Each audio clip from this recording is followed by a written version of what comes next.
Elena nos va a leer un salmo muy bonito, que es un salmo hermoso, escrito nada más y nada menos que por nuestro querido rey David. El Salmo 121.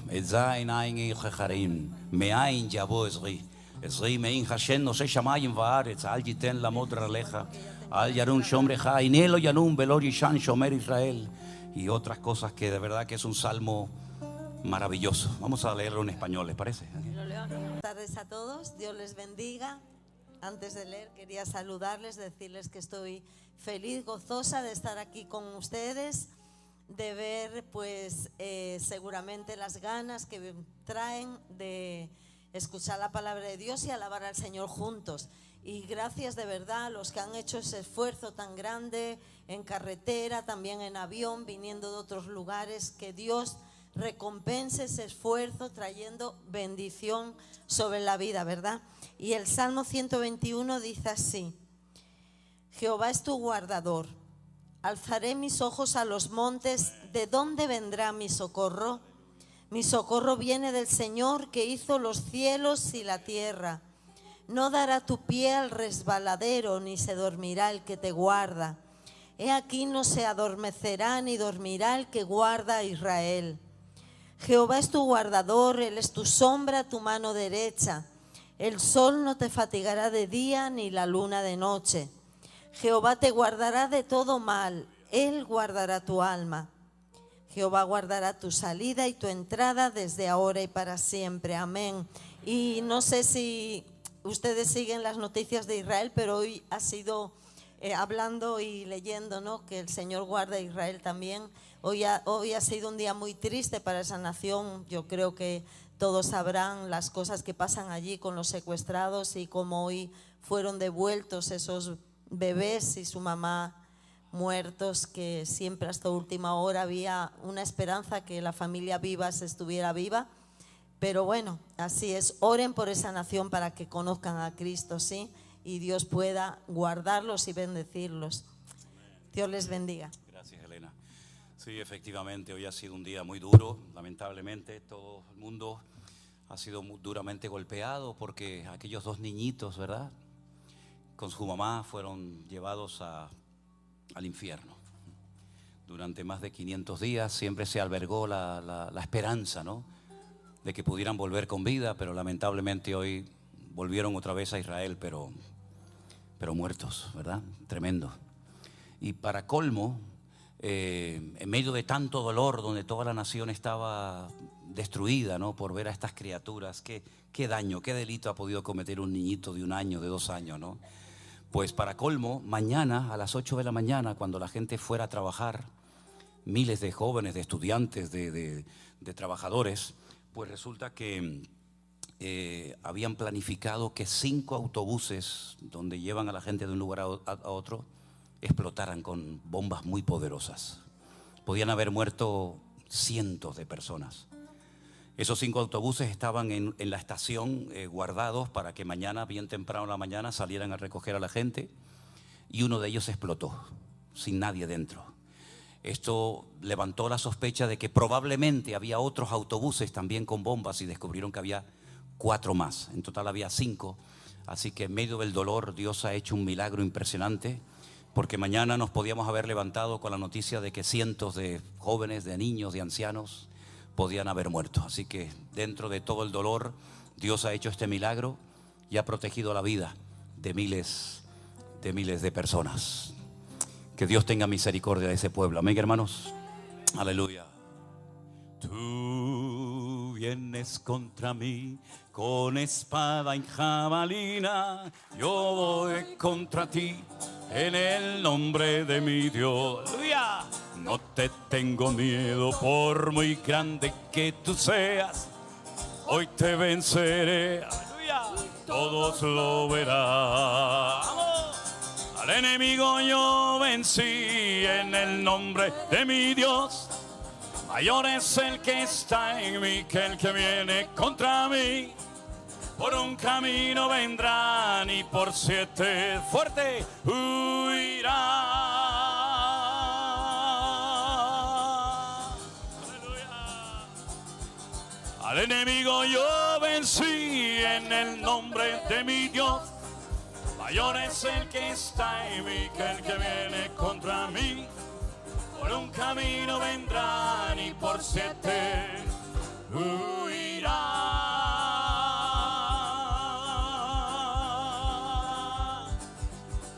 Y aunque nadie se atrevía a pelear contra el gigante, era día de victoria y de gloria. Con mi onda y una piedra al gigante yo vencí, porque había provocado al Dios de Israel. Vamos todos juntos. Al enemigo yo vencí en el nombre de mi Dios. Mayor es el que está en mí que el que viene contra mí. Por un camino vendrán y por 7 huirán. Dígalo conmigo. Al enemigo yo vencí en el nombre de mi Dios. Mayor es el que está en mí que el que viene contra mí. Por un camino vendrán y por 7 huirán.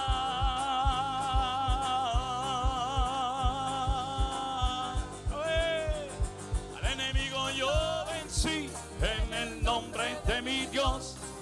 Mayor es el que está en mí que el que viene contra mí. Por un camino vendrán y por 7 huirán.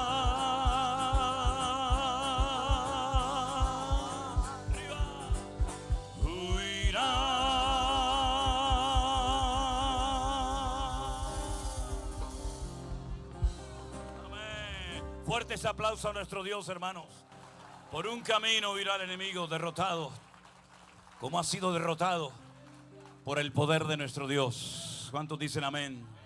Cierra tus ojos en esta noche, mi querido hermano y amigo, ahí donde estás, y dígale al Señor: gracias, Padre, porque tú has derrotado al enemigo, porque tú me has dado tu victoria.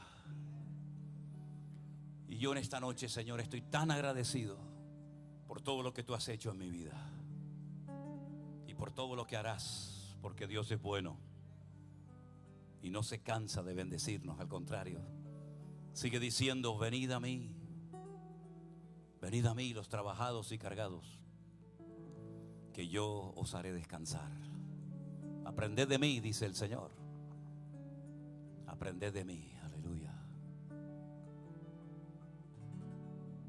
Rey de reyes, Señor de señores, admirable, consejero, Dios fuerte, Manuel, Dios con nosotros.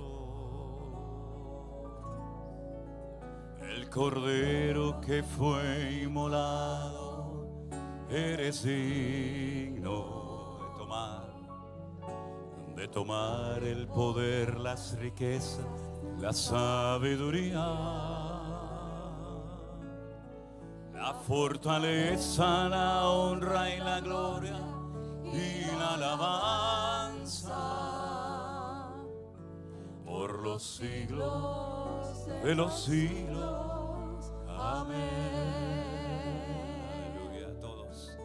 Rey de reyes, Señor de señores, admirable, consejero, Dios fuerte, Manuel, Dios con nosotros. El cordero que fue inmolado, eres digno de tomar el poder, las riquezas, la sabiduría, la fortaleza, la honra y la gloria y la alabanza por los siglos de los siglos. Amén. Aleluya. Rey de reyes, Señor de señores, admirable, consejero, Dios fuerte, Manuel, Dios con nosotros. Aleluya. El cordero que fue inmolado, eres digno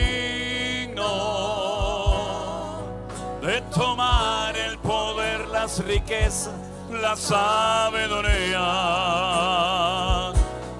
la fortaleza, la honra y la gloria y la alabanza por los siglos de los siglos. Amén. Vamos, iglesia. Rey de reyes, Señor de señores, admirable, consejero, Dios fuerte, Emmanuel, Dios con nosotros. Cordero, pero que fue inmolado, eres digno de tomar el poder, las riquezas, la sabiduría, la fortaleza, la honra y la gloria. Aleluya. Alabanza por los siglos de los siglos. Amén. Por los siglos de los siglos.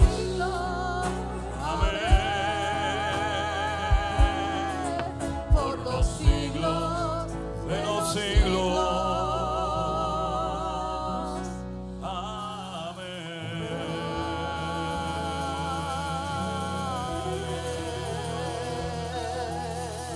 Amén. Gracias, Señor Jesús. Amén. Amén. Gracias, Señor. Pueden tomar asiento, mis queridos hermanos, en esta noche. Que el Señor nos continúe bendiciendo y a partir de ahora ministrando también, por supuesto, ¿no? A través de su hermosa palabra. Quiero de todo corazón dar gracias al Señor por esta nueva oportunidad que el Señor nos da de poder estar juntos, y quiero darle las gracias a todos ustedes que de verdad son los que hacen un esfuerzo para poder estar aquí, ¿eh? Ustedes son los que se trasladan en sus vehículos sabiendo que mañana seguramente tendrán que levantarse temprano para ir a trabajar. De verdad, gracias, hermanos, por el esfuerzo que ustedes hacen de venir a estas reuniones, a estas cenas, a estos lugares. Y no hemos parado desde prácticamente del primer día que llegamos. Hemos estado en diferentes lugares. Hemos estado también en un par de iglesias que nos invitaron. No sé si nos van a volver a invitar en el futuro, pero por lo menos podemos decir que estuvimos en un par de iglesias, ¿no? Ya solamente el futuro lo conoce el Señor, ¿vale? Entonces estamos muy contentos, muy bendecidos. Hemos conocido a mucha gente que no conocíamos.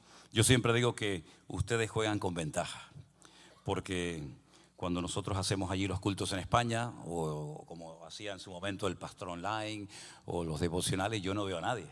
Yo no veo absolutamente a nadie. No sé si hay uno, dos, tres o mil o ninguno, ¿no? Pero ustedes nos hablan de, ¿y cómo está Priscila? ¿Y cómo sigue Miriam? ¿Y cómo está el nieto Adriel? Y qué penita que el perro se murió. Y yo digo, Dios mío, pero ¿cómo esta gente sabe todo? Dice, bueno, porque ustedes lo cuentan, ¿no? Ustedes cuentan que el perro se murió, que la niña estuvo malita y todo, ¿no? Estamos muy contentos porque además de todo esto hay mucha gente que no ha podido asistir a estos eventos, a estas reuniones, pero están orando, ¿sabes? Hay muchísima gente orando, y yo estoy convencido de que es así.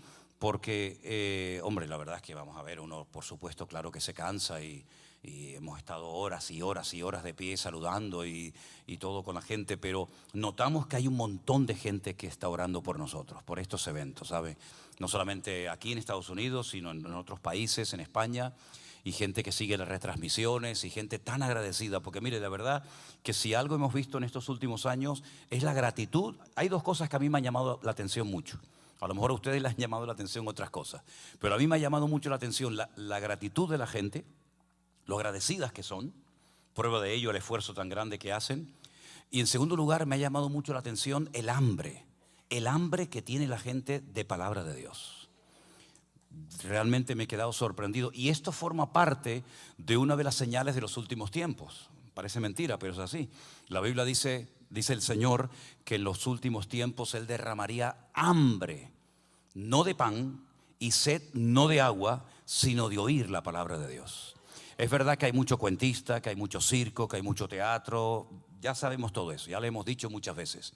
Pero dentro de todo eso también hay mucha gente que tienen ganas de crecer, ¿sabes? Y tienen ganas de prepararse para poder servir al Señor mejor. Y gente que quiere aprender de la palabra. Y a veces se me acerca gente con libretas o con el devocional o con lo que sea. Me dice, mira pastor, yo he buscado los versículos y he comprado este libro y he hecho esto y he hecho aquello. Hermano, no pierdan nunca el deseo de prepararse, de estudiar, de leer la palabra, porque eso es lo que le va a dar a usted estabilidad y firmeza en la vida. Amén, hermanos. Está bien escuchar cultos, está bien lo internet, todo eso está muy bien. Pero sobre todas las cosas lo que tenemos que aprender a ser autodidactas. Personas que ya tengan el hábito, ¿sí? Que ya tengan la costumbre, que sea para ellos tan normal como lavarse los dientes o ponerse la ropa o lo que sea, cada día tener comunión con el Señor, leer su palabra y sobre todo a los jóvenes, a los más, incluso a los adolescentes, apréndanse muchas cosas de la Biblia, ¿sabe? Apréndanse capítulos de la Biblia de memoria. Se pueden aprender capítulos de memoria de la Biblia. Algunos dirán, ¿hay algún truco?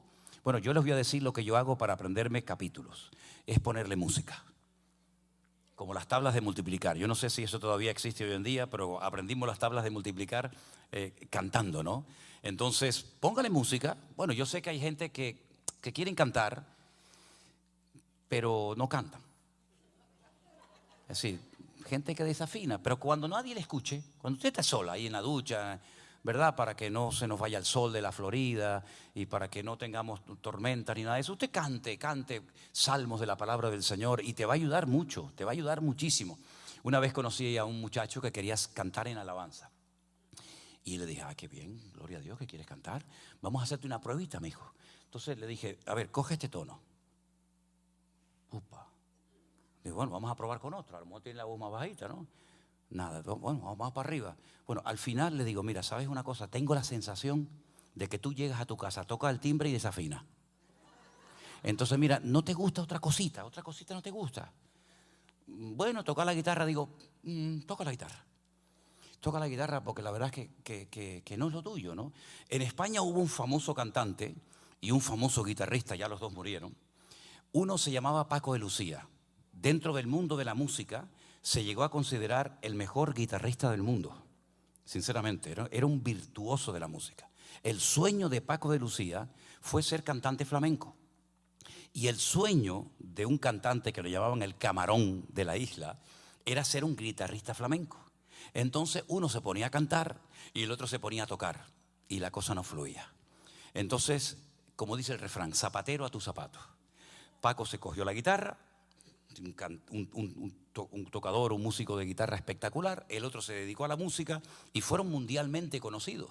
Entonces creo que lo importante en la vida es primeramente preguntar al Señor, ¿cuál es el plan que tú tienes para mi vida? Porque claro, yo quiero ser piloto de aviación, pero hombre, si voy con un perro y con un bastón, difícilmente puedo ser piloto de aviación. Hay un pasaje en la Biblia, no voy a hablar de ese, pero quiero decirlo porque a veces hay creyentes que se frustran, porque dicen, es que yo quería hacer esto y me salió mal. Pues o vuelva a intentarlo, o a lo mejor el Señor te está cerrando esa puerta y te ha abierto otra y no te has dado cuenta. La Biblia dice que un día Pedro y Juan subían al templo a la hora de la oración para orar. Y la palabra del Señor dice que estaba allí un paralítico de nacimiento. Todos conocen la historia, ¿no? Hechos capítulo 3. La palabra del Señor dice que el hombre extendió la mano esperando recibir algo de ellos. Fíjate qué interesante lo que le dijo Pedro y Juan también a este muchacho, a este hombre. No tengo ni plata ni oro. Si en este momento no dispongo de recursos económicos para ayudarte, pero tengo lo que tengo, te lo voy a dar. Y a mí eso siempre me impactó, cómo un hombre de Dios como Pedro fue capaz de reconocer lo que no tiene, pero también fue capaz de reconocer y de usar lo que el Señor le había dado. Entonces todos y cada uno de los hijos de Dios tenemos talentos, tenemos dones, tenemos habilidades, cosas que usted sabe hacer. Ponga ese don, ponga ese talento en las manos del Señor.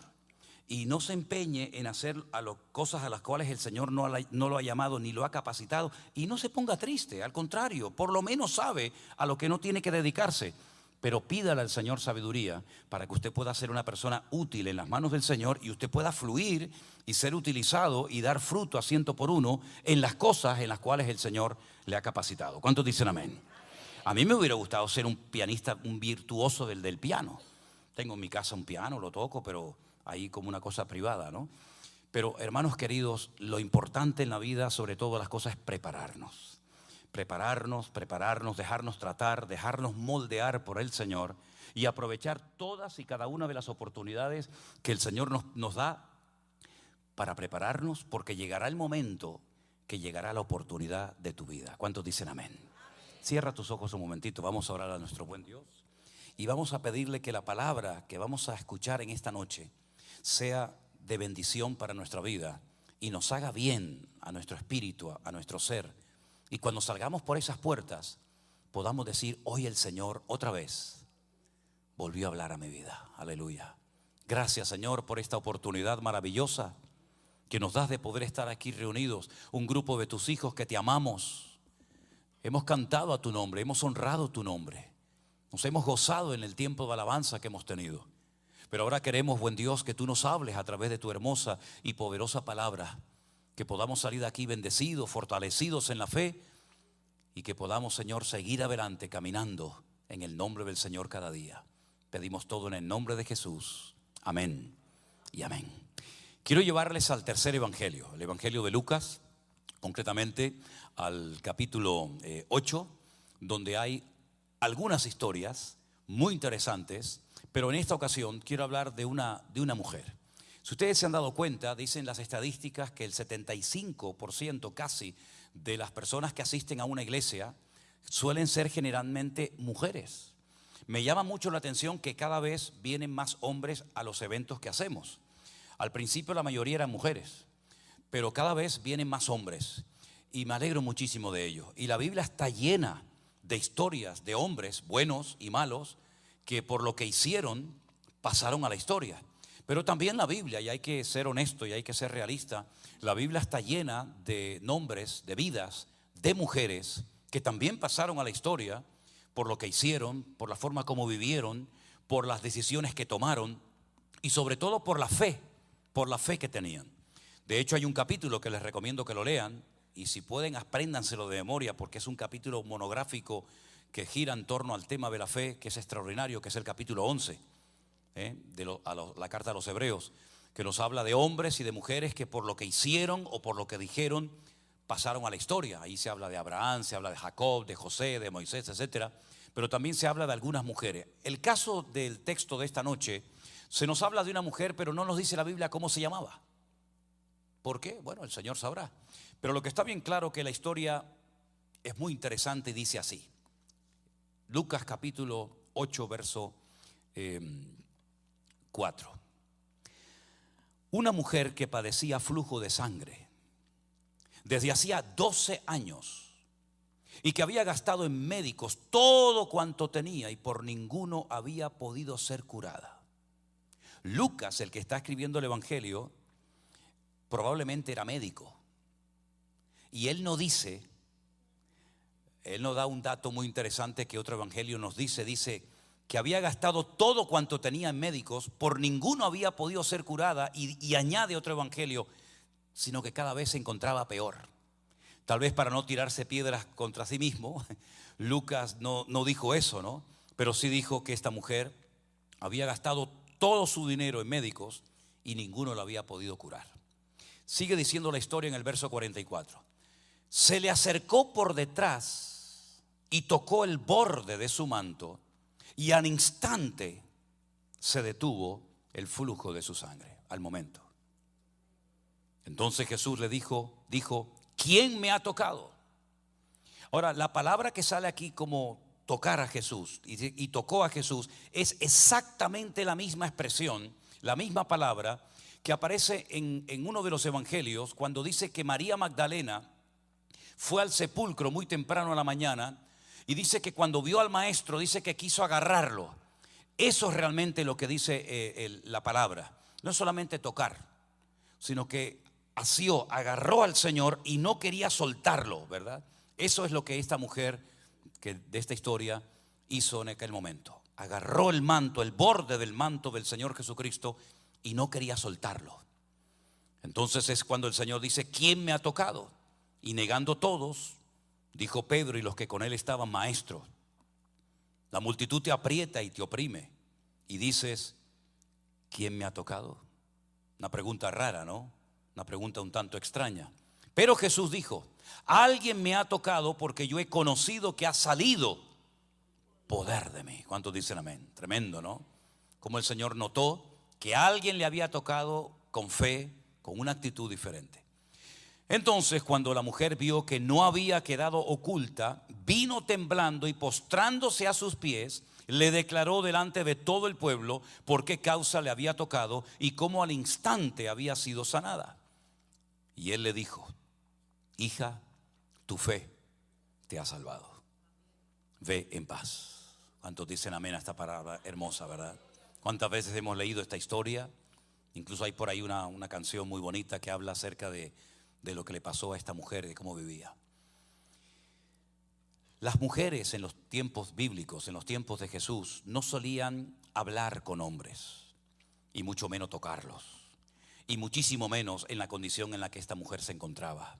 Las leyes de purificación del pueblo de Israel eran y siguen siendo muy estrictas.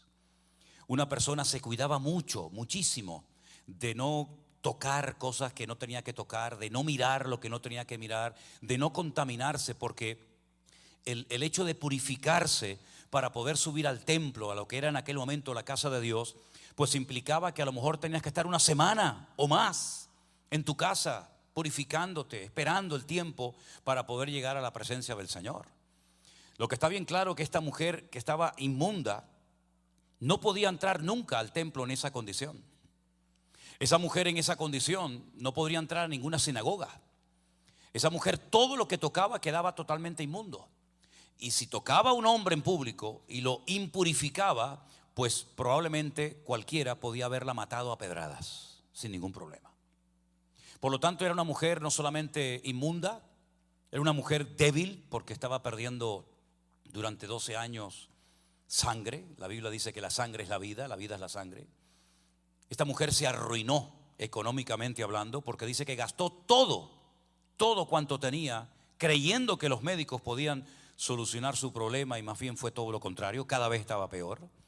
No solamente estaba débil, impura y arruinada, sino que probablemente era una mujer solitaria, porque nadie podía convivir con ella. Esta era una causa de divorcio en la época de Jesús. Había varias causas de divorcio, pero esta era una de ellas. Por ejemplo, una mujer que no le daba a luz, que no le daba hijos a su marido, era causa de divorcio. De hecho, hay algo que se llama en hebreo la ketubá, que es un contrato prematrimonial que se hace donde el hombre se compromete a una serie de cosas con su esposa, la esposa con su marido, y si se quebranta ese acuerdo, pues se le da carta de divorcio. Y este era uno de los motivos. Un hombre no iba a convivir su vida, no iba a compartir su vida con una mujer que estuviera en estas condiciones.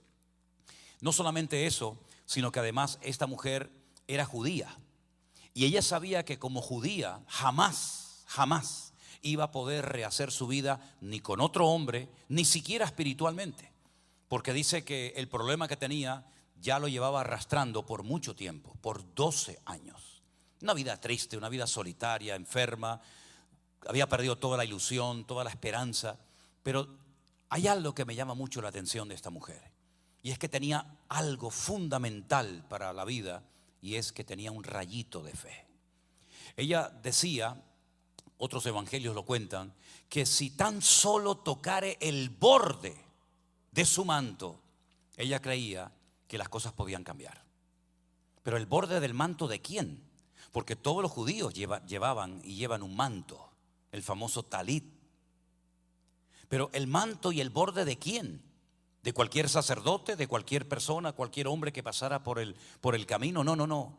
Ella, como buena judía, sabía que las profecías y los profetas del Antiguo Testamento habían hablado acerca de que algún día, en algún momento de la historia, vendría el ungido, el Mashiach, el Mesías, y todo lo sería solucionado por el Mesías. Los enfermos serían sanados, los muertos resucitarían y tantas cosas más. Ella tenía esa ilusión, esa fe, esa confianza de que algún día podría tocar el borde del manto del Mesías y ser sana de ese azote, de ese flujo de sangre que ella tenía. La palabra de Dios nos enseña que esta mujer tenía esa confianza y esa fe. ¿De dónde le vino esa confianza en ese hombre que pasaba en ese momento, que era el verdadero Mesías? Bueno, probablemente la gente ya en aquel tiempo conocía perfectamente quién era el Señor Jesucristo. Ella seguramente habría oído: oye, este hombre ha levantado muertos. Este hombre ha resucitado gente, cosa que no hacía nadie en aquella época.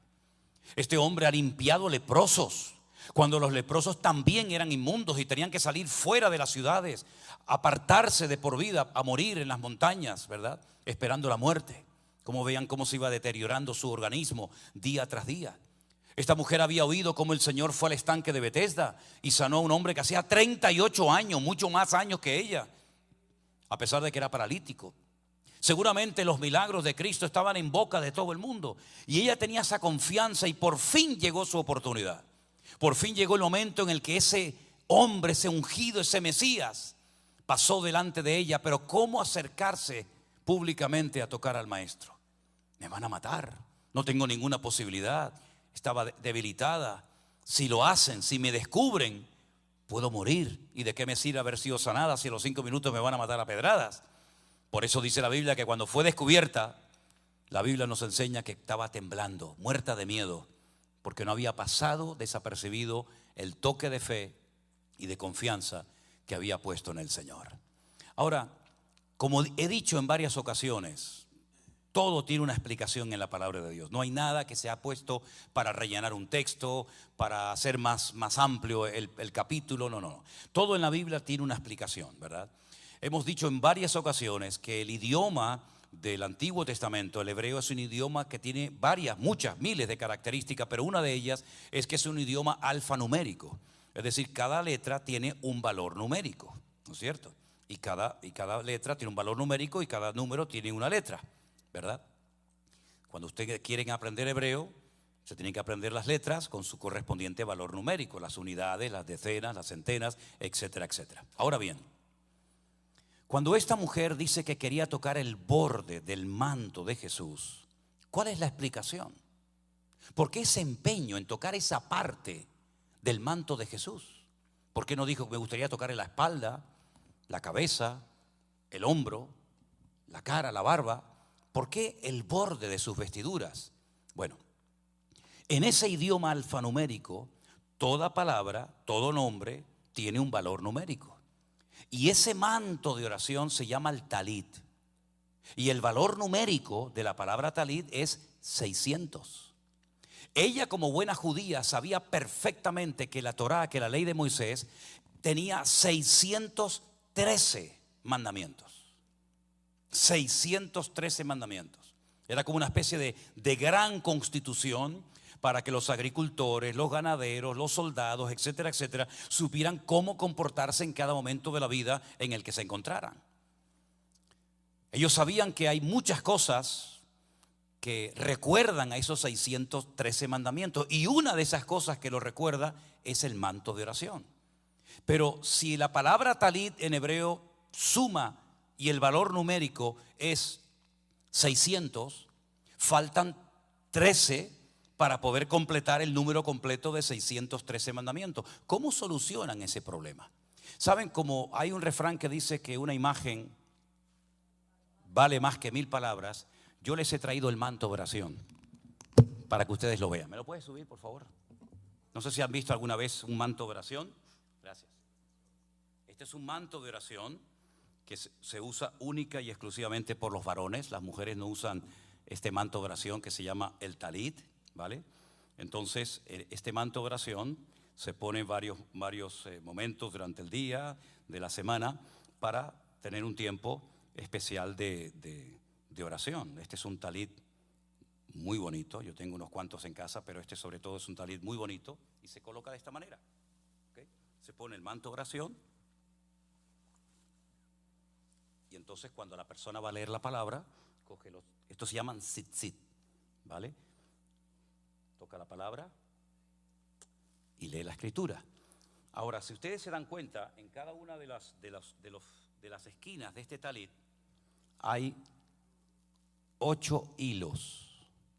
Todas las esquinas tienen 8 hilos y 5 nudos. 8 y 5, 8 y 5, 13. ¿Y cuál era el valor numérico de la palabra talit? 600. 603 y 13, 613. Entonces Jesús, como buen judío, llevaba su manto de oración, llevaba su talit. ¿Y qué es lo que quería tocar la mujer? El borde de su manto. Los 613 mandamientos. Porque no podía entrar a ninguna sinagoga. No podía entrar a ningún templo. No podía ir a la presencia de Dios porque estaba inmunda. Esto fue lo que le cortó David al rey Saúl. Esto fue lo que le cortó. Algunos judíos dicen que por eso después, cuando era mayor, tenía mucho frío, para acordarse de que le rompió el borde de las vestiduras del manto de oración al rey Saúl, ¿verdad? Este es el famoso manto de oración. Este es el talit que se utilizaba y se sigue utilizando para orar, y representa y recuerda la palabra de Dios en la vida de un varón, en la vida de una persona. Ella tenía tanta fe en la palabra de Dios que ella sabía perfectamente que no toca el suelo. Ella sabía perfectamente que la palabra de Dios tiene poder. Y tú y yo tenemos que tener la completa seguridad de que la palabra de Dios, da igual si la lees en español, en hebreo, en griego, en arameo, en quechua, en japonés, en chino o en el idioma que tú quieras. Tú tienes que partir de la base que este libro que tú tienes en tu mano es la palabra de Dios revelada, inspirada por el Espíritu poderoso y santo de Dios, para que tú sepas en todo momento de la vida, como padre, como madre, como hijo, como pastor, como viuda, soltera, casado o lo que sea, tú sepas en todo momento cómo tienes que comportarte y tener tu relación con el Señor cada día. No es un libro normal y corriente. No hay ningún libro en el mundo que tenga las características de este libro.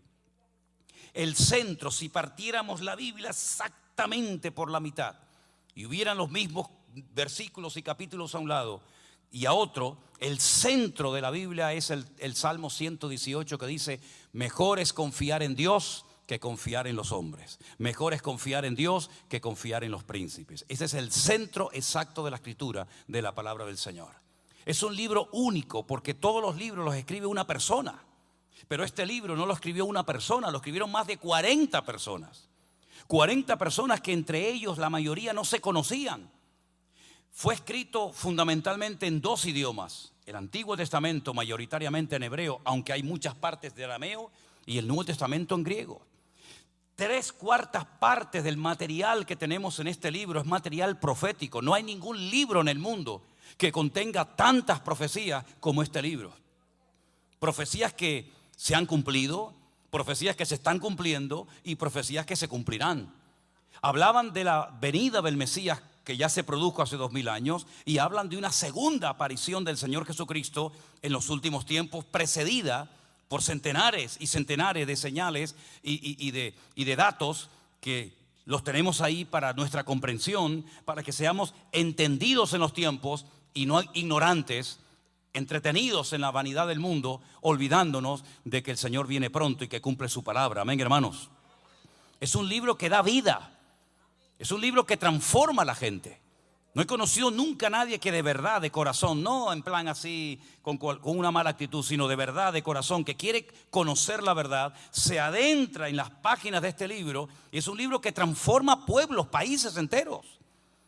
Es un libro que te da paz. Es un libro a través del cual Dios te habla. Y uno puede decir, bueno, pero ¿qué tiene este libro que lo puedes leer toda tu vida y no te cansas? Puedes comprar un buen libro, no sé, el que tú quieras, y lo puedes leer 1, 2, 3, 4, 20 veces, pero llegará un momento que ya te aburre, ya lo has leído. Incluso a lo mejor algunos libros los han hecho en película también o en series, ¿no? Sin embargo, la Biblia la lees y la lees y la lees y vuelves a leer a lo mejor lo mismo que has leído la semana pasada o el mes pasado o el año pasado, y Dios te sigue hablando a través de ella. Porque es la palabra de Dios, no es la palabra de un hombre normal y corriente. Es un libro vivo que no caduca con el tiempo. Es algo impresionante, queridos hermanos. Fue el primer libro en la historia de la humanidad que se imprimió en Europa con la famosa imprenta de Gutenberg. Es un libro que se ha traducido a más de 3.500 idiomas. Es un libro donde Dios ha dejado sus promesas para que sepamos qué es lo que Dios pide de nosotros, qué es lo que a Dios le agrada el corazón y qué es lo que a Dios le abomina y no soporta que hagamos o practiquemos.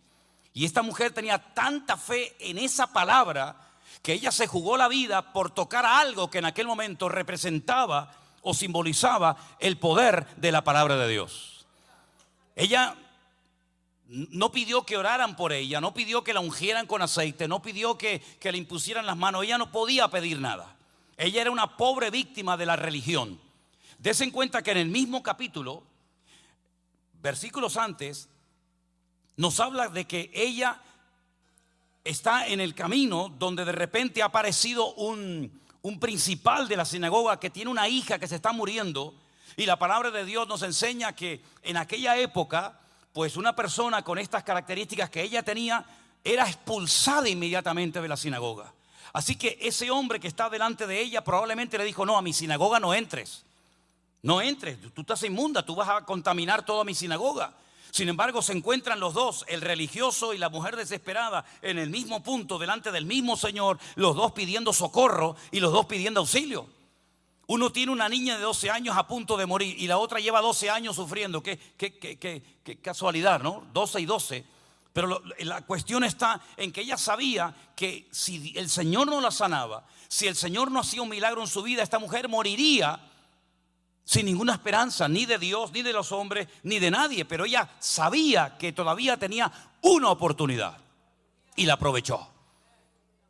Y se atrevió a ir hasta donde estaba el Señor y lo tocó. Y el Señor sabía que alguien le había tocado de una forma diferente. A veces decimos: Señor, tócame, háblame, bendíceme, ministrame. Pero qué bueno es también acercarnos a Dios y que con nuestra actitud el Señor esté contento y satisfecho, ¿verdad? Ahora, hay personas que están en una crisis de fe. He conocido a muchos hermanos, mucha gente que están en crisis de fe, enfadados con Dios porque su hijo se murió, porque su marido se fue, porque no les salieron las cosas como ellos esperaban que tenían que salirles. Hay creyentes que están enfadados con Dios porque oraron y el Señor no les respondió como ellos querían que el Señor les respondiera.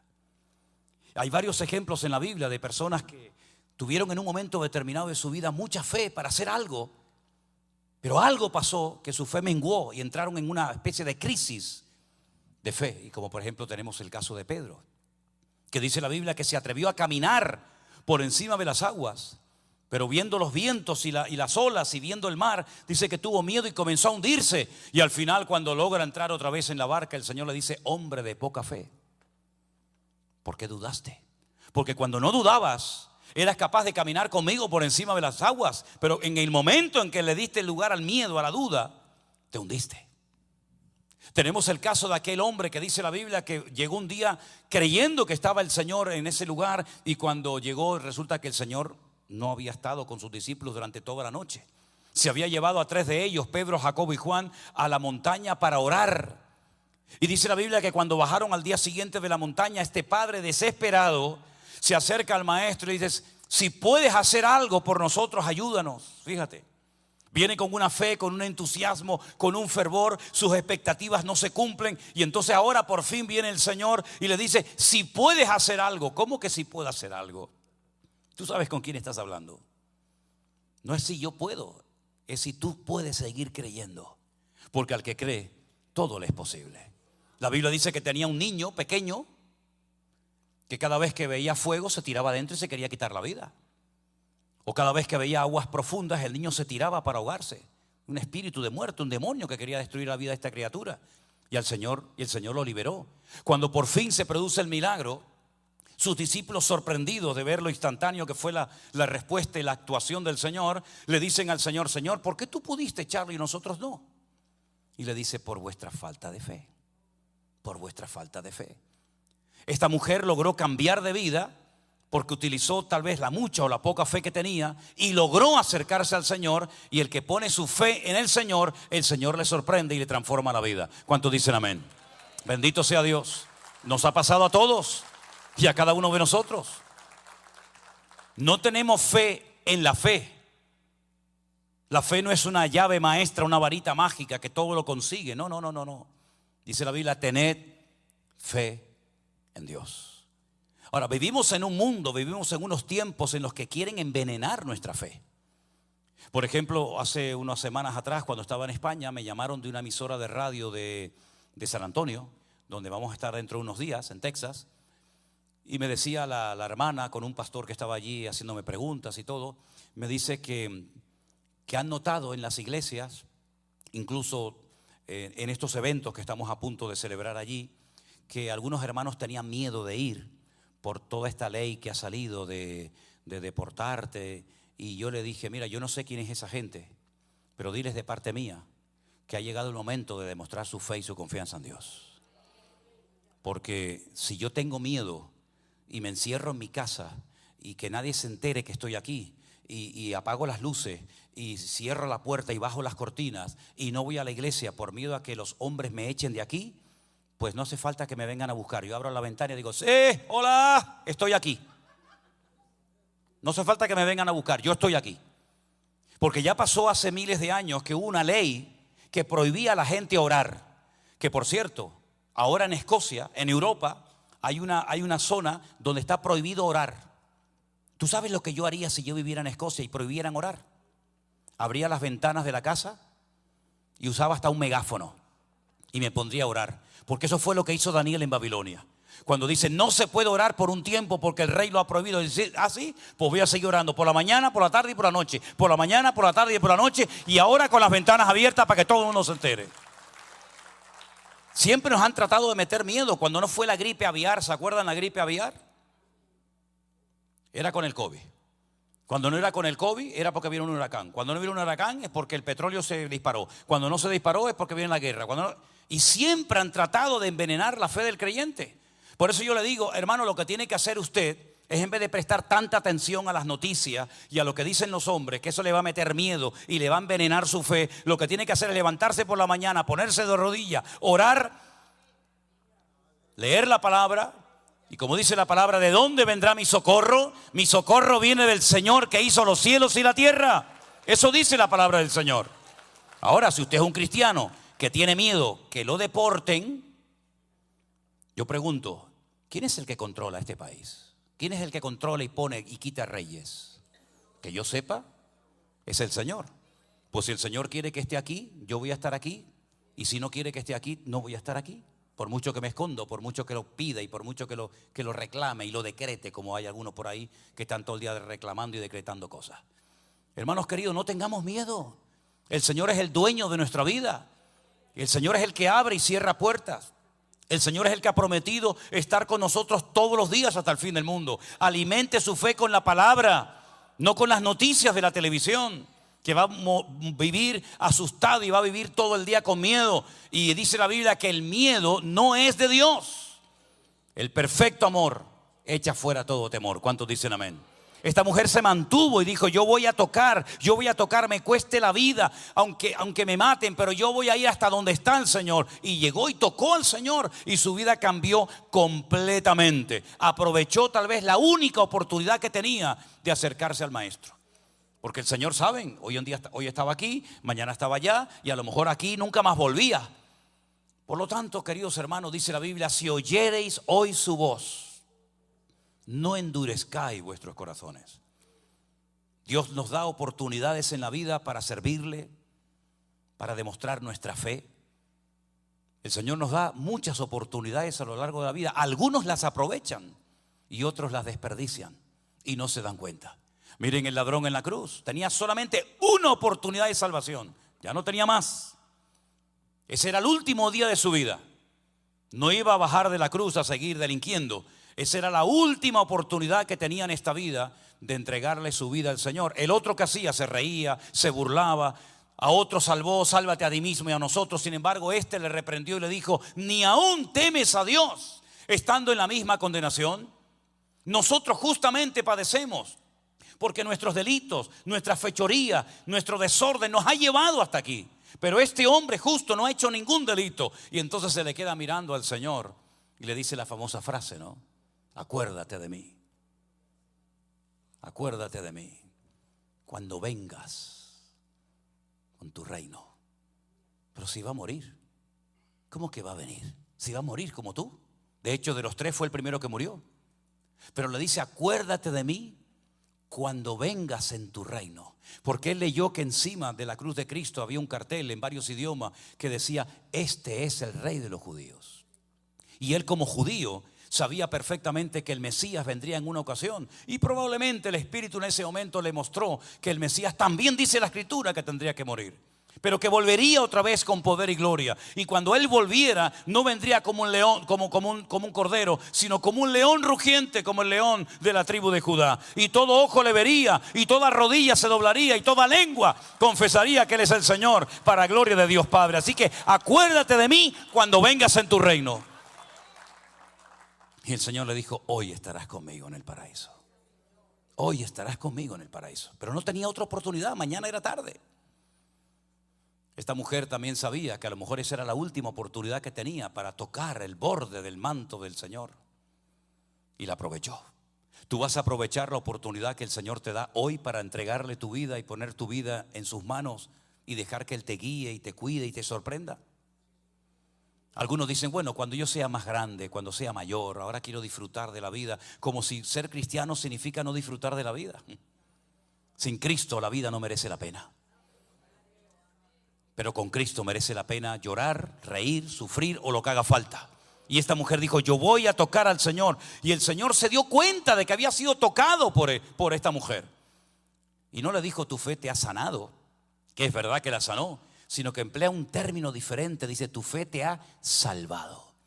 En otras palabras, tu fe va mucho más allá de una simple sanidad. Porque si el Señor te sana, algún día tendrás que morir, porque no has tenido la salvación de tu alma. Pero el Señor le dice, tu fe te ha salvado. Es mucho, lo que ha pasado en tu vida es mucho más que simplemente una sanidad o un milagro más de tantos que ya había hecho el Señor.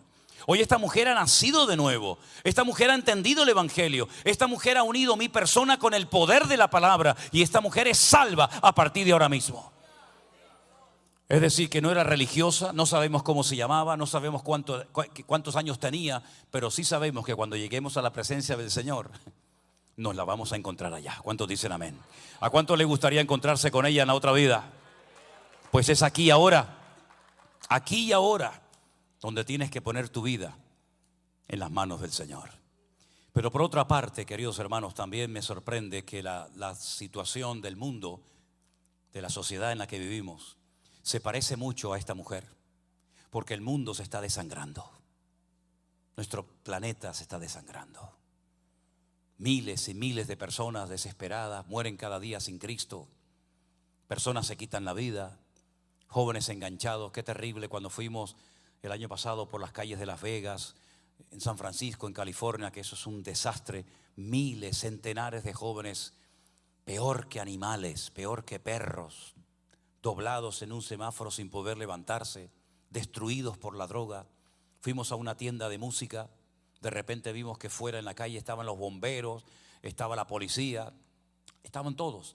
Y salimos y había un chico totalmente desnudo, ahí tirado en la calle como un perro. Le dije si podía orar por él, oré por él, creo que tenía unas galletas o algo, se las di. Qué tremendo ver a cantidad de gente perdida, porque han perdido la fe, la esperanza. Tal vez perdieron su trabajo, su familia, su esposa, sus hijos. Nosotros tenemos un mensaje que darle al mundo. Dijo el Señor, ir por todo el mundo y predicar el Evangelio a toda criatura. El que se acerca al Señor Jesucristo hoy en día puede ser salvo, puede ser sanado, puede ser liberado de sus ataduras. De hecho, el Señor dijo, ir por el mundo y predicar el Evangelio. El que creyere será salvo, dice la palabra de Dios. Tenemos el mensaje más poderoso, más transformador del planeta Tierra. No te calles, no seas un espía del reino de Dios, sé un testigo de Cristo. Háblale a tus amigos, a tus compañeros de trabajo. No te dé vergüenza decir, sí, creo en Dios. Y si verdaderamente son amigos, pues se van a alegrar de tu cambio. Y no se van a reír, porque si se ríen y se burlan de ti, esos de amigos tienen poco o nada. Así que mi querido hermano y amigo, hoy el Señor nos da a todos, a cada uno de nosotros, la oportunidad de acercarnos a Él, de tocarle, de ser bendecidos por la poderosa presencia y la mano de nuestro Dios. ¿Cuántos dicen amén? Cierra tus ojos ahí donde estás en esta noche Yo quiero hacer una pregunta a todos los que estamos aquí, sobre todo a los que nunca han recibido al Señor Jesucristo como su Señor y Salvador personal. Esa es la decisión más importante que puedes y debes tomar en esta vida. No es un cambio simplemente externo o de religión. No tiene nada que ver con eso. Es un cambio interior. Es pasar de muerte a vida. Es nacer de nuevo y tenerlo a Él en tu corazón. Aleluya. Si en esta tarde entre nosotros hay alguien que nunca le ha entregado su vida al Señor Jesucristo, a ese que le hemos cantado, a ese que hemos orado, ahora es el momento, mi amigo. Ven a Jesucristo. Pon tu vida en sus manos. Tal vez no tengas un problema tan grave como el que tenía esta mujer, pero tu alma está sangrando. Tu alma desconectada de Dios está muerta. Y tú necesitas la vida de Cristo en tu vida. ¿Qué es lo que tienes que hacer? Primeramente, decirle al Señor Jesús: perdóname, Señor. Perdóname porque he pecado, porque he hecho, he deseado, he codiciado cosas que no eran de tu agrado. Perdóname, Señor, por haber quebrantado tu palabra, por haber hecho lo malo. Una vez que le pidas perdón, le dice: Señor, quiero abrirte mi corazón, invitarte para que seas mi Señor y mi Salvador todos los días de mi vida. El Señor no te condena. El Señor vino a salvarte y a darte vida, y vida en abundancia. Si en esta noche entre nosotros hay alguien que nunca ha dado ese paso, nunca le ha dicho: Jesús, yo quiero conocerte, yo quiero rendirme a ti, quiero confesarte como mi Señor y mi Salvador, esta es tu oportunidad. Aquella mujer ya tuvo su oportunidad hace 2000 años, pero hoy es tu oportunidad. Hoy el Señor está pasando por este lugar. Él quiere restaurar tu vida, perdonar tus pecados, salvar tu corazón. Si a alguien en esta tarde le quiere entregar su vida a Jesús, quiero orar por ti. Levanta tu mano para que el Señor hoy haga ese milagro en tu vida. ¿Alguien? Dios te bendiga. ¿Alguien más? ¿Alguien más le quiere entregar su vida al Señor Jesucristo? Dios te bendiga. Amén, gloria a Dios. Dios te bendiga. Gloria a Dios, gloria a Dios. El Señor Jesucristo una vez fue a una ciudad llamada Samaria para hablarle a una mujer. Y tiempo más tarde a un predicador muy conocido de la época llamado Felipe lo mandó al desierto para ganar a una sola persona. Y era el etíope, que venía leyendo al profeta Isaías y no entendía nada. Aunque solamente hubiera una sola persona que hoy le quiere entregar su vida y su corazón a Cristo, ya ha merecido la pena esta reunión. Aleluya. Los que levantaron su mano, voy a pedir que pasen adelante un momentito, por favor. Déjame orar por ti. Venga, tenga miedo. Venga adelante. Los demás estamos orando, ¿sí? Los demás hermanos orando. Vamos a orar por estas personas que en esta noche. Dios te bendiga. Bendiciones, ponte por aquí. Dios le bendiga. Bienvenido. Dios le bendiga. Gloria a Dios. Gloria a Dios. Mírenme a mí, dense una vuelta. Miren, pase adelante. Dios te bendiga. Dios te guarde. Dios te bendiga mucho. A ti también. Dios te bendiga. Amén. Yo quiero que en esta noche los que están aquí delante, que han pasado, cierren sus ojos. Y yo les voy a guiar en una sencilla oración para que usted en este momento con fe se acerque a Dios y le entregue su vida a Él. ¿Sí? Diga conmigo en altavoz: Señor Jesús, muchas gracias por haber muerto por mí. Yo creo, Señor, que tú moriste en la cruz por mis pecados. Y yo te pido perdón, Señor. Pero también te pido, Señor, que a partir de hoy tú seas mi Señor y mi Salvador. inscribe mi nombre, dígalo, escribe mi nombre ahora, Señor, en el libro de la vida, porque yo a partir de hoy te seguiré todos los días de mi vida. En el nombre de Jesús te lo pido con toda mi alma, Señor. Vamos a orar por ustedes. Señor, te doy gracias por estas vidas que en esta noche han pasado aquí delante, porque han oído tu voz, han oído tu palabra. Entienden que esta es una oportunidad de oro, una oportunidad que no pueden pasar, Señor, para ponerse en orden contigo. Gracias por ellos, gracias por cada una de estas vidas. Te rogamos, Señor, en el nombre de Jesús, que este paso, esta determinación que han tomado en esta noche sea firme y estable, y que puedan seguirte a ti todos los días de su vida, y que nada ni nadie robe la semilla que hoy ha sido plantada en sus corazones. Señor, que te conozcan, que te honren, que te sirvan, que te sigan fielmente todos los días de su vida. Y te damos gracias por cada uno de ellos. Obra en sus familias, obra en sus circunstancias personales, Señor. Sorpréndeles, Señor. Métete en ellos para que ellos puedan conocer el poder de Dios, como aquella mujer desesperada, solitaria y débil y enferma te conoció. Señor, que ellos te honren todos los días de su vida y que puedan experimentar el gozo de la salvación, la paz que sobrepasa todo entendimiento humano. Gracias por cada uno de ellos, Señor. Te damos a ti toda la gloria y la honra en el precioso nombre de Jesús. Aleluya. Y yo quiero pedirle a varios hermanos que se acerquen a estas vidas para orar por ellos. Los demás nos ponemos de pie, por favor, y le damos gracias a Dios, porque este es un paso tan importante, Elena. Es un paso tan bonito, tan importante en la vida, que sin este paso todo lo que hagamos en la vida no sirve absolutamente de nada. Pero gloria a Dios que estas personas hoy están recibiendo a Cristo en sus corazones como su Señor y Salvador personal. Gracias, Señor, gracias de todo corazón, Padre, porque tú eres bueno y sigues tocando vidas, sigues tocando corazones, Señor, y podemos en esta noche darte a ti toda la gloria, la honra, la alabanza, Dios mío, porque tú, Señor, sigues tocando vidas y transformando los corazones de todos aquellos que se acercan con fe a ti. Aleluya. Y yo quiero que ores por la persona que está a tu lado. Toma la mano, si puede ser, y ores por tu hermano. Aleluya. Ores por esa casa, por esa familia, por esa persona, y diga: Señor, bendice a mi hermana. Aleluya.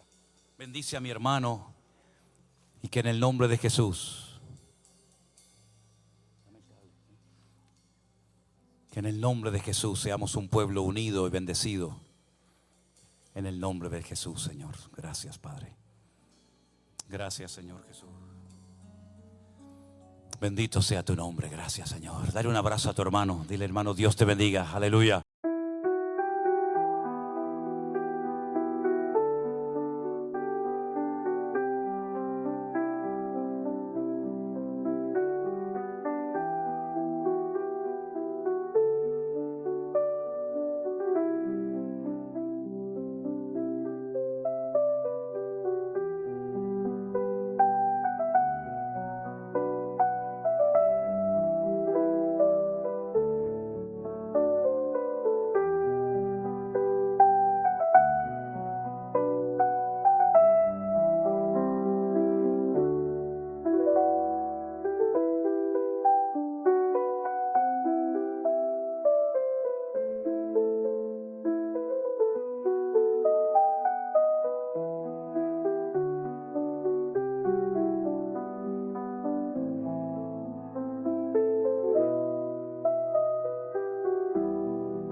Hemos orado al Señor para que el Señor nos muestre en este año la línea de enseñanza que tenemos que transmitir.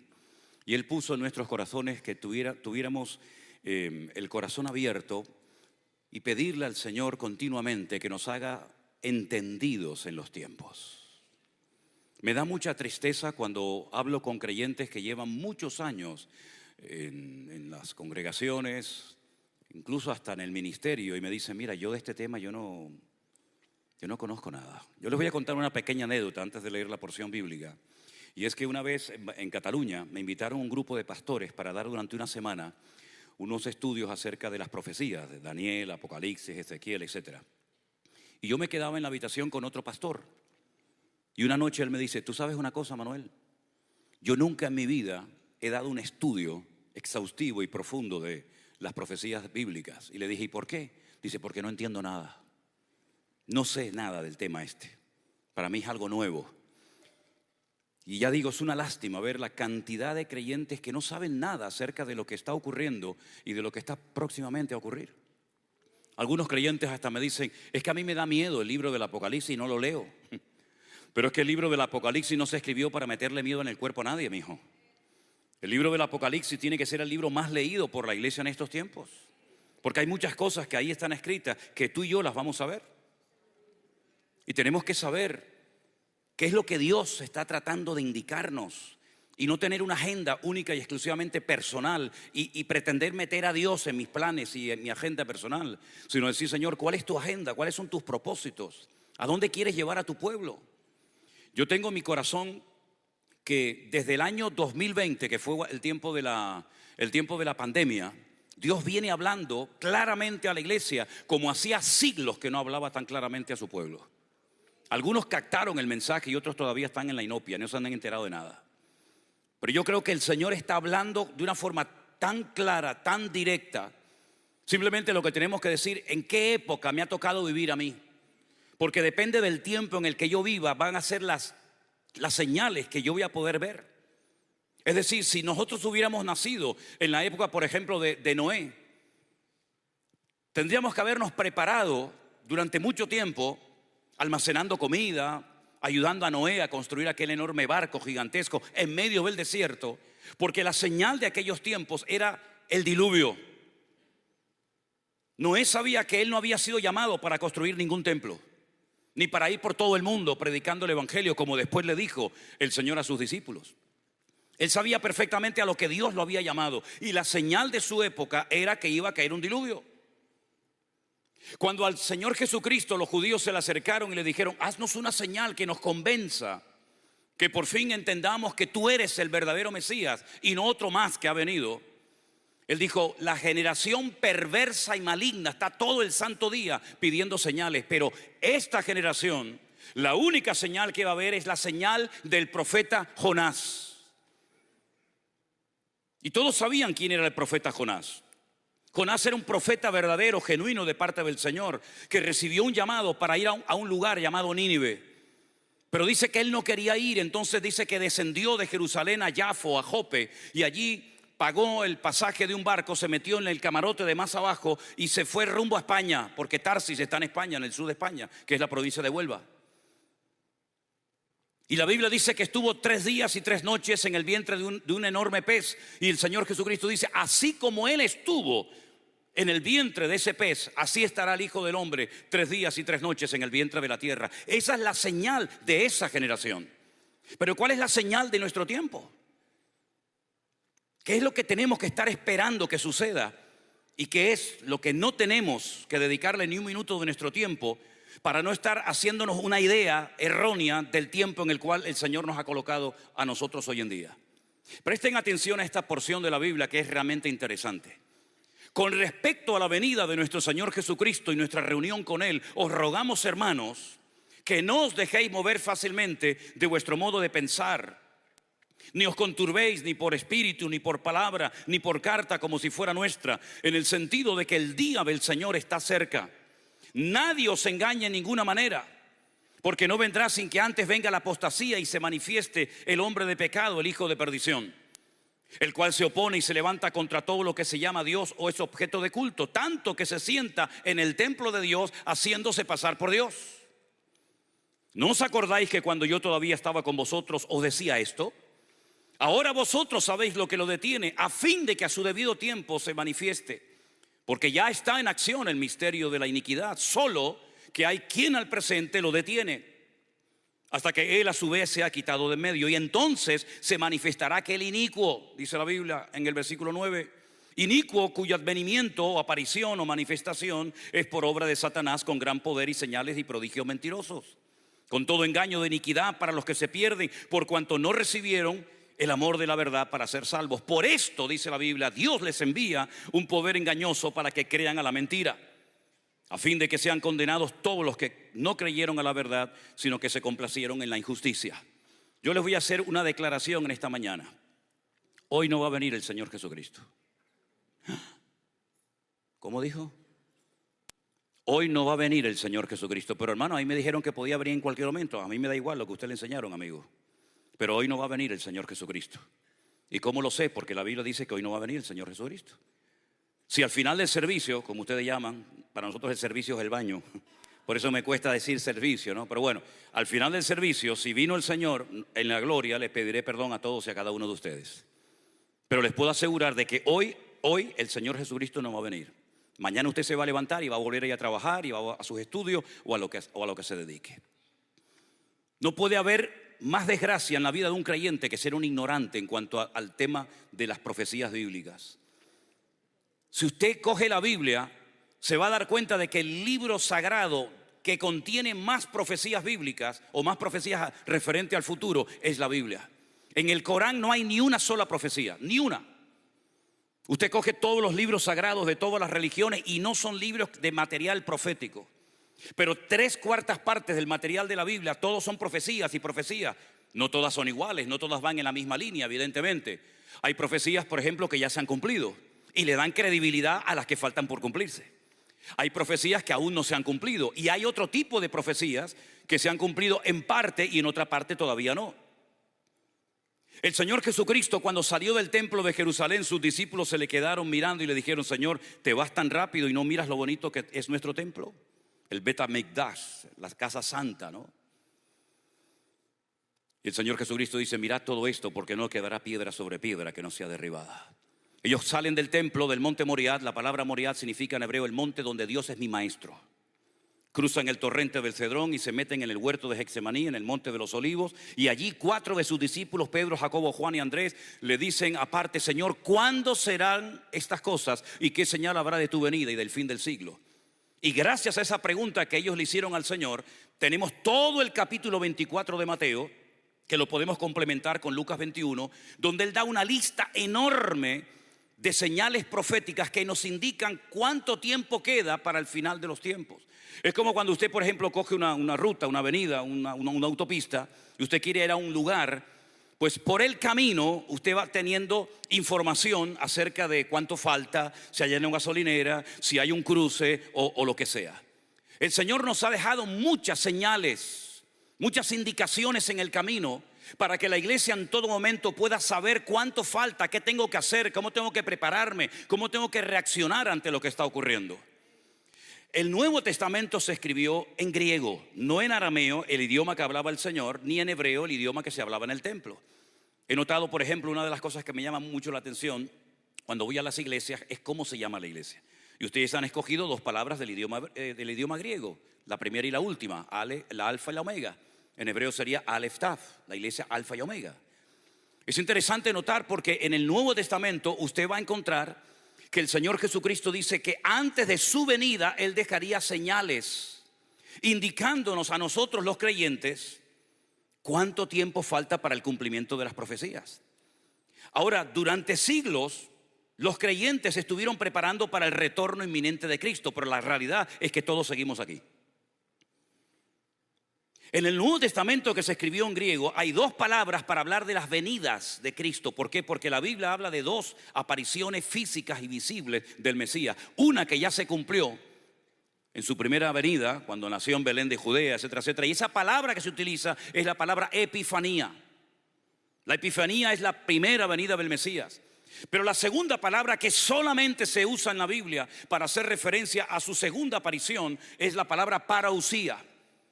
Y cuando usted lee el texto en el idioma original, usted va a encontrar que el texto dice con respecto a la parousia del Señor Jesucristo. En otras palabras, Pablo lo que va a dar es indicaciones de la segunda venida del Mesías para que sepamos lo que tiene que ocurrir antes de que Él venga.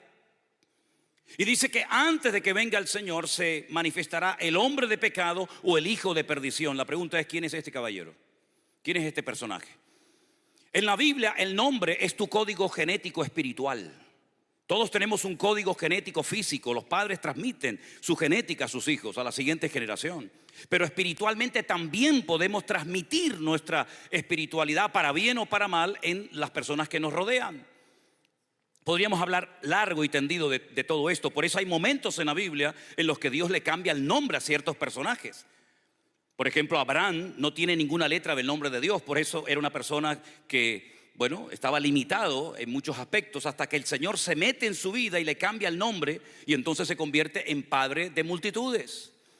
El anticristo, o el hombre de pecado, o el inicuo, o el hijo de perdición, es un personaje político que aparecerá en los últimos tiempos y que recibe muchos nombres, porque a través de cada uno de esos nombres podemos discernir la esencia, la naturaleza, el carácter y la personalidad de este personaje. Es como, por ejemplo, Dios. ¿Cómo se llama Dios? ¿Cuál es el nombre de Dios? Tenemos muchos nombres para Dios. Tenemos muchos nombres para el Señor Jesucristo, cientos. Y tenemos muchos nombres para el Espíritu Santo: Espíritu de vida, Espíritu de adopción, Espíritu de gracia, Consolador, etcétera, etcétera. El anticristo es un personaje político que recibirá un poder político, económico y militar sin precedentes en la historia de la humanidad. Es un personaje con un carisma impresionante, porque, si me permiten la expresión, es la última bala que le queda al diablo en la recámara de su revólver. El diablo ha intentado a lo largo de la historia destruir al pueblo de Dios, borrar la presencia de Dios de la faz de la tierra. Caín se conformaba con matar a Abel, pero Satanás va mucho más allá que el espíritu asesino de Caín. El diablo lo que quiere es arrasar a Dios de la faz de la tierra. Muchas personas a lo largo de la historia intentaron quitar cosas para que no hubiera referencia del nombre de Dios. Por ejemplo, los 3 jóvenes en Babilonia que tienen nombres todos terminados en él, lo que dice él es Dios, les cambiaron el nombre. ¿Para qué? Para que no tuvieran recuerdo de que ellos eran adoradores y servidores de Dios. Les cambiaron el nombre. Los querían cambiar por fuera, pero no lo lograron cambiar por dentro, gracias al Señor, ¿verdad? Adriano, el emperador de Roma, dijo: esta ciudad nunca más se va a llamar Jerusalén, la ciudad de la paz, sino que se va a llamar Aelia Capitolina, para que nunca nadie recuerde que existió un día en la historia una ciudad llamada Jerusalén. Y al país de Israel, Israel es un nombre muy interesante. Tiene la letra Yod, Shin, Resh, Aleph, Lamed. Cada letra es un estudio bíblico. La primera hace referencia a Isaac y a Jacob. La segunda hace referencia a Sara, así sucesivamente. Pero fíjense qué interesante. Ese hombre dijo: este país nunca más se va a llamar Israel, se va a llamar Palestina o Filistea, tierra de los filisteos.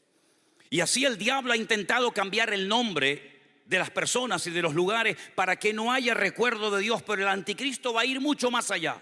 El anticristo no se conforma con cambiar nombres, con cambiar leyes, como también dice que lo va a hacer, sino que el anticristo lo que quiere es arrasar a Dios de la faz de la tierra, asaltar a Dios, porque es el espíritu de Amalek el que se levanta contra el mismo trono de Dios. Y por lo tanto dice que no tenemos que olvidar nunca lo que hizo Amalek, que se atrevió a pelear contra el mismísimo trono de Dios.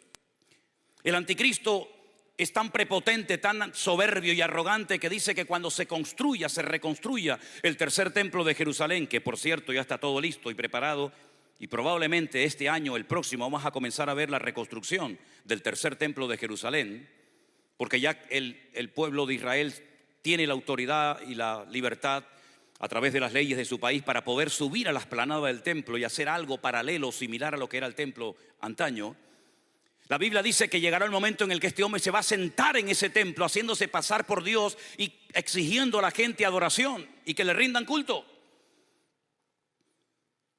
Y antes de que venga el Señor Jesucristo, dice que este personaje se tiene que manifestar, se tiene que dar a conocer. ¿Podemos saber de quién se trata? ¿Podemos saber que ya está en acción, que ya está por ahí moviéndose este personaje? Claro que sí, y no solamente podemos saberlo, sino que debemos de saberlo. La Biblia dice, por ejemplo, que del amor de las mujeres no prestará ninguna atención. Esto puede ser que tenga una doble interpretación, ¿no es cierto? Dice que del Dios de sus padres no hará caso, pero adorará, en el arameo dice en el texto original, Alá Maozín, el Dios de la guerra. Y menciona por primera vez la Biblia en arameo Alá Maozín, que es el Dios de la guerra. La Biblia dice que será una persona tan experta y tan sabia en muchos aspectos que asombrará al mundo, porque será capaz incluso de imitar milagros que se hicieron en el Antiguo Testamento que nunca más se volvieron a ver en la historia de la humanidad.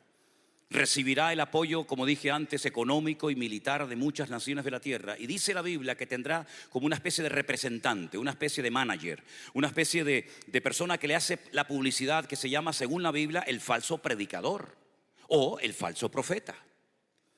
Y la Biblia dice que ese personaje tendrá su sede en la capital que en aquel tiempo, en los tiempos de Juan, gobernaba y reinaba sobre todas las naciones de la tierra. ¿Cuál era la ciudad cuando se escribió el libro del Apocalipsis alrededor del año 100 aproximadamente, que reinaba sobre todas las naciones de la tierra? Roma. Y todos sabemos lo que hay dentro de Roma. Un estado minúsculo, en miniatura, con su propia moneda, con su propia policía, ¿verdad?, con sus propias normas, etcétera, etcétera, que harán alianza política y militar y religiosa y harán un tándem entre uno y otro. Y la Biblia dice que el Señor Jesucristo no volverá hasta que todo esto comience a suceder. Juan dice, en esto hay sabiduría. En otras palabras, no todo el mundo va a entender esto. El idioma bíblico, tanto el hebreo como el griego, son idiomas alfanuméricos. Es decir, cada letra tiene un valor numérico. En nuestro idioma eso no existe. El 1 es el 1 y la A es la A. El 2 es el 2 y la B es el 2. Y la B es la B. Pero en hebreo, cada letra, Aleph, Bet, Gimel, Dalet, Hei, Vav, Zain, Het, Yod, Tet, cada letra tiene un valor numérico. De tal manera que tú puedes leer la Biblia por su valor numérico o por su nombre. Y Juan dice, en esto hay sabiduría. El nombre o el número de la bestia suma 666. Si no te estoy diciendo cómo se va a llamar, pero te estoy diciendo que cuando sospeches o creas que puede ser fulanito o menganito, saca el valor numérico por el valor de cada una de las letras, y si te da 666, amigo, prepárate porque ese puede ser. Lamentablemente hay muchos creyentes que cuando hablas de esto dicen, pero este tipo, ¿qué está diciendo? ¿Qué está enseñando este español que viene de allá de España? Estoy enseñando Biblia, mijo. No me estoy inventando nada. Estoy enseñando la palabra de Dios.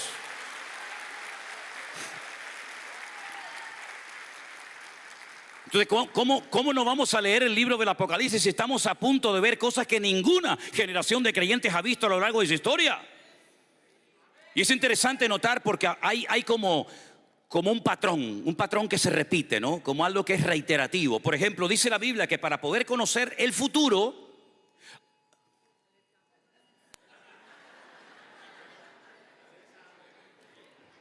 ¿eso qué fue? Ahí viene. Tranquilo, no pasa nada. Dice la Biblia que para conocer el futuro hay que conocer el pasado. Es una regla de oro de la hermenéutica bíblica. La hermenéutica es la ciencia que nos ayuda a la correcta interpretación de los textos bíblicos. Dice el libro de Eclesiastés, ¿qué es lo que será? Lo mismo que fue. Es decir, que Dios te cuenta el futuro en tiempo pasado. Y de hecho, cuando tú lees la Biblia en el texto original en hebreo, te das cuenta de que tú estás leyendo algo como que ya sucedió, pero resulta que te lo está contando en tiempo pasado, porque en Dios no hay presente, pasado ni futuro, sino que Él es un tiempo presente permanente. Y Dios te cuenta lo que aún no ha ocurrido, mi hermano. Miren qué interesante esto. Me queda tiempo, ¿no? Miren qué interesante esto. Juan está en la isla de Patmos y le muestra al Señor una visión donde dice que ve una multitud con ropas blancas de todas las naciones, pueblos, tribus y lenguas, que nadie podía contar de la cantidad de gente que había en aquella masa. Y uno de los ancianos en la visión que tiene Juan le dice, ¿estos quiénes son? ¿Y de dónde han salido esta gente? Y Juan llora y le dice, yo no lo sé, Señor, yo no sé quién es esta gente, ni de dónde vienen. Y le dice, escucha bien, estos son los que han salido de la gran tribulación y aún no han empezado. Pero ya en la profecía es como algo que ya sucedió. ¿Por qué? Porque el Señor conoce perfectamente el futuro. A Él no se le esconde absolutamente nada. Él lo sabe absolutamente todo. Qué ridículo cuando Adán intentó ocultarse y esconderse de Dios. Nuestra Biblia, que fue traducida por un cura español de la ciudad de Sevilla, llamado Casimiro de Reina, cuando él comenzó a traducir el texto original, él se dio cuenta de que hay letras en el hebreo que son 4 preposiciones, pero tiene que escoger una sola. Y entonces dice que Adán se escondió entre los árboles del huerto, pero el texto original realmente dice que Adán se metió dentro de un árbol, porque en y entre es la misma preposición en hebreo. Porque dice que se ocultó de Dios. Oí tu voz, tuve miedo y me escondí. ¿De dónde te vas a esconder de Dios, mijo? Si Dios lo ve todo, Dios lo conoce todo. No hay nada que Dios no conozca, Él lo sabe todo. Por eso, mis queridos hermanos, Moisés cuando vuelve a Egipto, el Señor sale en el camino para matarlo. Y uno dice, ¿cómo sale en el camino? Me acabas de llamar para que vaya a Egipto y ahora voy a Egipto y me quieres matar. ¿Qué cosa es esto? Y uno sigue leyendo y dice, porque el hijo de Moisés no estaba circuncidado. ¿Y quién se va a dar cuenta que mi hijo no está circuncidado? ¿Es que acaso eso es una cosa que se ve por fuera? Pero es que lo que el ojo del hombre no ve, Dios sí lo ve. Y tú vas a predicar en Egipto algo que no estás viviendo en tu casa. Así que empieza a predicar en tu casa antes de ir a los egipcios a predicarle la palabra. No, nadie se va a enterar. Que no se va a enterar nadie. Pero Dios sí lo sabe todo lo que haces. En intimidad y en lo público. Entonces dice la Biblia que antes de que venga el Señor tenemos que estar preparados, porque los cambios políticos, sociales y económicos que va a experimentar, que ya está experimentando el mundo, son tremendos. El día 7 de octubre de hace 2 años ocurrió algo que no había ocurrido desde los tiempos de la Shoah, desde los tiempos del holocausto nazi en la Segunda Guerra Mundial. Nunca Israel podía imaginarse que iba a sufrir la catástrofe que ha sufrido, que hasta el día de hoy aún no se han recuperado. Y ocurrió y lo vimos casi en tiempo real en nuestras pantallas. Y es que hoy en día las redes sociales nos permiten ver en tiempo real cosas que están ocurriendo en la otra parte del mundo. Por lo tanto, ya no hay excusa para vivir atontados y perdidos, sino que tenemos que estar velando y orando, dice la palabra de Dios, porque Cristo viene pronto, mi querido hermano. Y no perder el tiempo en vanidades ni en estupideces. Pero además de eso, el texto que hemos leído en esta mañana dice, pero aparte de manifestarse el inicuo, el hombre de pecado, el hijo de perdición, Daniel lo llama el cuerno pequeño y Juan lo llama el anticristo. Es el mismo, con distintos nombres, el mismo perro con distinto collar. Dice que además se tiene que manifestar la apostasía. ¿Y qué es eso? La apostasía no solamente es volver atrás de una fe que un día tuviste. Permítame, yo no sé lo que ustedes creen. Yo no sé si están a favor o en contra de lo que voy a decir. A mí me da igual, pero yo le voy a decir lo siguiente. Hay gente que dice, no, yo me convertí y ya nadie se puede desconvertir. Es decir, salvo siempre salvo. Bueno, ok, vale, usted puede pensar lo que quiera porque para eso es libre. Pero yo le voy a decir lo que dice la Biblia. La Biblia dice, hermanos, último capítulo de Santiago, hermanos, si alguno de entre vosotros se ha extraviado de la verdad, sepa que el que haga volver al pecador del error de su camino, salvará de muerte un alma y cubrirá multitud de pecados. Eso dice la Biblia. Libro de Apocalipsis dice, y al que venciere, luego si no vence, esto no es para ti, al que venciere no borraré su nombre del libro de la vida, sino que confesaré mi nombre delante de mi Padre. Entonces la apostasía no es solamente dar marcha atrás de una fe que tuviste, como por ejemplo Pedro. Pedro en un momento de su vida se convirtió en un apóstata. Tú eres uno de ellos. No, yo no sé, tú eres uno de ellos, pero si es que hablas como ellos. Y entonces cuando el Señor Jesucristo resucita el tercer día, le dice a María Magdalena, dile a mis discípulos, y a Pedro, que vayan a Galilea, que quiero hablar con ellos.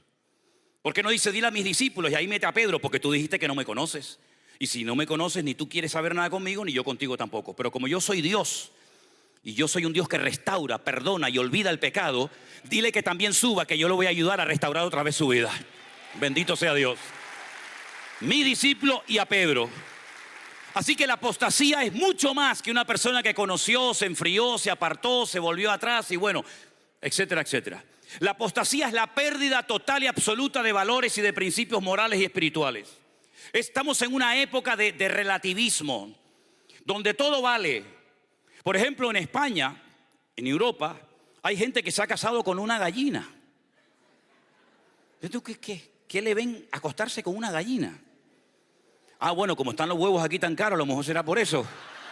Será por eso, ¿no?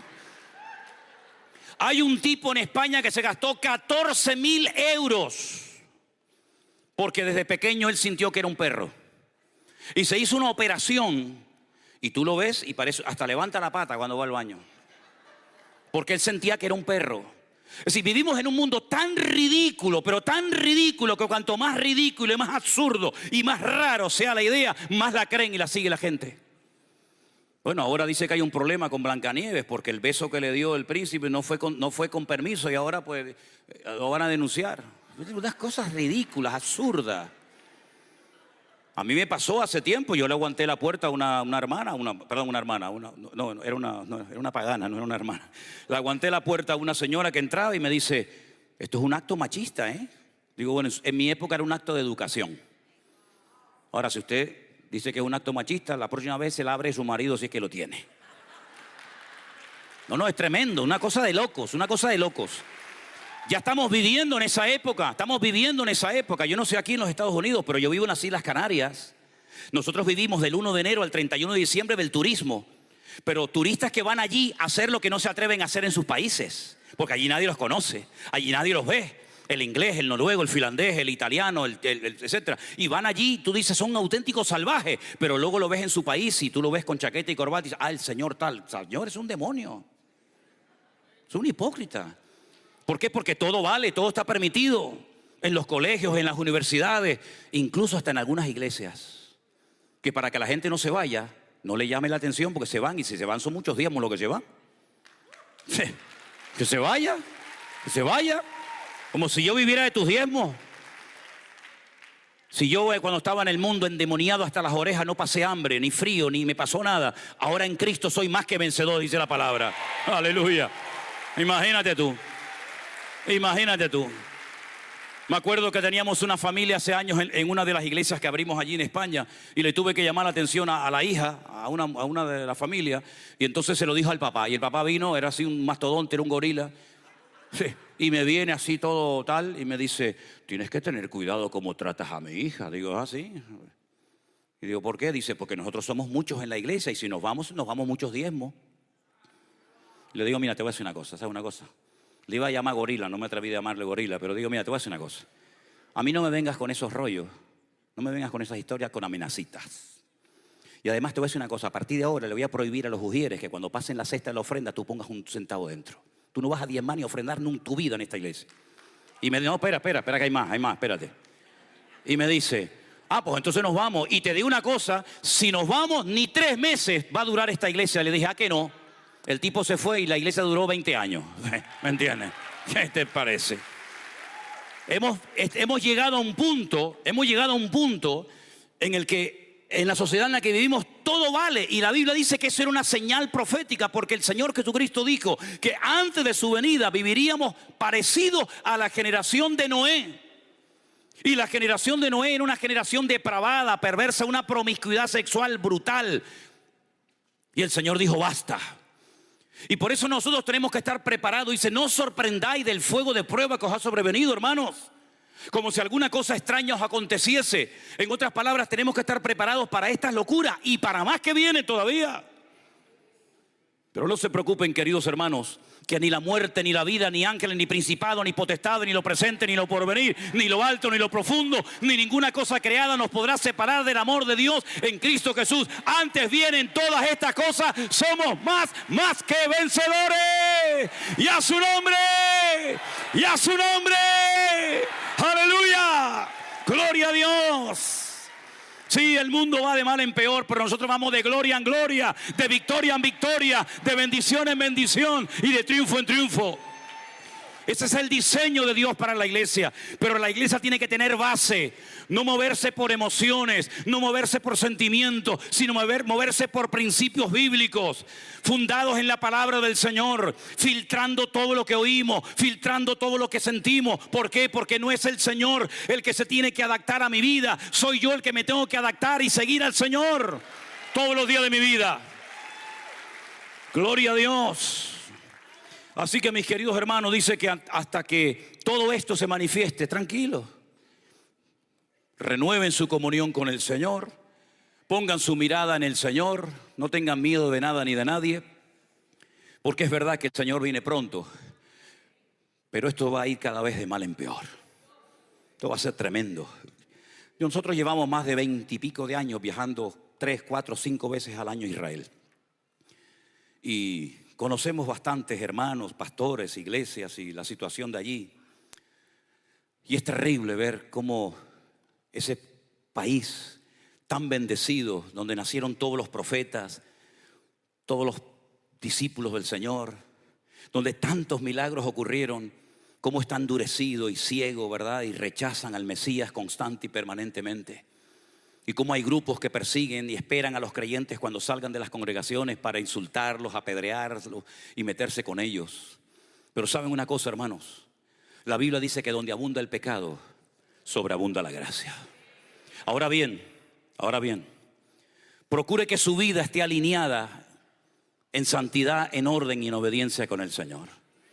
Porque el Señor al que guarda, al que bendice, al que prospera y al que usa, es a la persona que anda en obediencia, en santidad delante del Señor todos los días de su vida.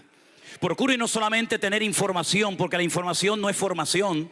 Usted puede tener mucha información y puede tener mucho conocimiento de las cosas, pero ese conocimiento hay que interiorizarlo y aplicarlo todos los días de nuestra vida. Si dice la Biblia que hay que perdonar, perdone. Si dice la Biblia que hay que orar, ore. Si dice la Biblia que hay que ayunar, ayune. En otras palabras, no se vaya nunca a la cama diciendo, podía haber hecho más si no lo hice. En otras palabras, el Señor está buscando una iglesia que está preparada para lo que viene.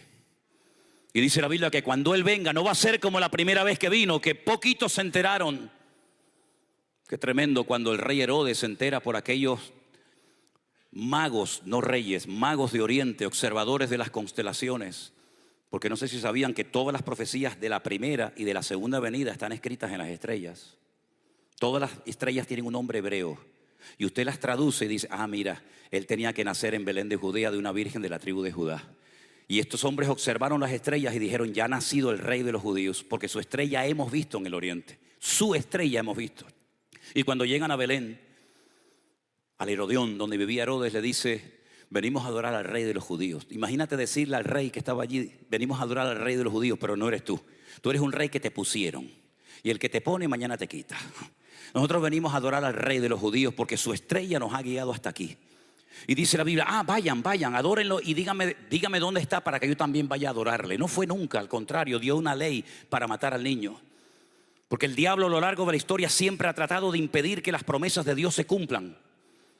Es increíble, pero vemos que el Señor siempre gana todas las batallas y el Señor nunca va a permitir que el enemigo salga con la suya. Y la palabra del Señor nos enseña que pocos se enteraron de que había nacido el Mesías. Sin embargo, cuando Él venga en su segunda venida, dice que todo ojo le verá. Toda rodilla se doblará. Toda lengua confesará que Él es el Señor para gloria de Dios Padre. Aleluya.